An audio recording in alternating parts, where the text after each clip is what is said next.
जैसे मैं कल उचाना में गया तो वहाँ आपको देखो सेफ्टी टैंक में पिछले दिनों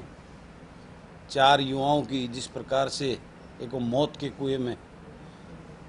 2 उसमें कार्य कर रहे थे और 2 उसको बचाने के लिए गए, तो 4 युवाओं की जो अपनी जानें चली गई सरकार की लापरवाही की वजह से। और उसके पीछे की सच्चाई क्या है? उसके पीछे की सच्चाई है, आज प्रदेश में बेरोजगारी इतनी चरम सीमा में पहुंची हुई है कि आज प्रदेश का युवा बेबस और लाचार है अपने घर चलाने के लिए, अपनी जान को भी जोखिम में डालकर वो ऐसी नौकरियां 8 और 10 हज़ार की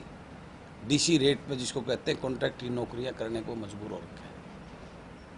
नहीं तो 8 और 10 हज़ार की नौकरी के लिए कोई गंद में नहीं उतारेगा अपने आप, वो उस कुएं में उतरता है सिर्फ अपने घर की रोजी रोटी चलाने के लिए, अपने बच्चों का पालन पोषण करने के लिए। और उसी का नतीजा है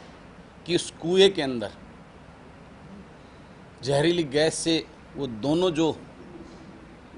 कॉन्ट्रैक्ट बेस के एम्प्लॉय उसके अंदर जब उतरे तो उनका जहरीली गैस से वो तड़पने लगे, जब डूबने लगे, 2 उनको गांव के जो वहाँ जो जब आवाज़ लगाए तो उनको बचाने के लिए जो 2 युवा आए वो भी उसके अंदर समा गए। और उसके बाद भी जिस प्रकार की कार्यशैली उनके प्रति सरकार की जो रही है वो बड़ी चिंतनीय है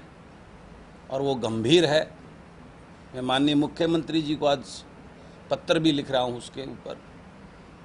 कि उस पीड़ित परिवार जो गरीब परिवार हैं उनको कॉन्ट्रैक्ट बेस की नौकरी ना देकर उनको स्थायी नौकरी देने का काम करें और उनको कम से कम 20-20 लाख रुपए की आर्थिक सहायता भी देनी चाहिए। और जो ये बेरोजगारी की गंभीर ये एक सिग्नल है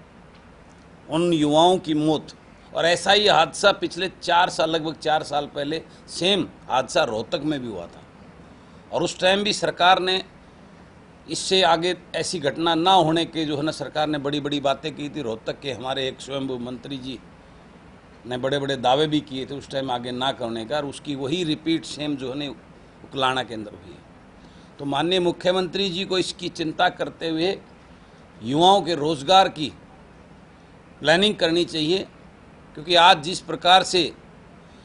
है एजुकेशन डिपार्टमेंट में लगभग 30,000 से ज़्यादा पद जो है ना खाली पड़े हैं, स्वास्थ्य विभाग में 17,000 से ज़्यादा पद जो है ना खाली पड़े हैं,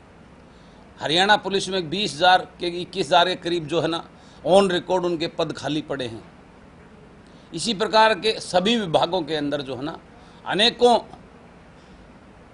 पद जो है खाली पड़े हैं, जो लाखों से ज़्यादा नौकरियां प्रदेश के युवाओं को दी जा सकती है।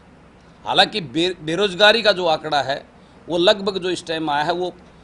अगर बॉयज़ और गर्ल्स को मिला के वो आंकड़ा किया जाए तो 25.5 लाख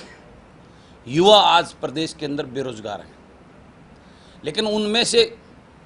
कम आज लाखों से ज़्यादा पद खाली पड़े हैं, उनको पद देकर नौकरियां दी जा सकती हैं, जिसके ऊपर सरकार गंभीर नहीं है। सरकार की कोई उस प्रकार की कार्यशैली या उनकी नीति नज़र नहीं आ रही जो भविष्य के अंदर है।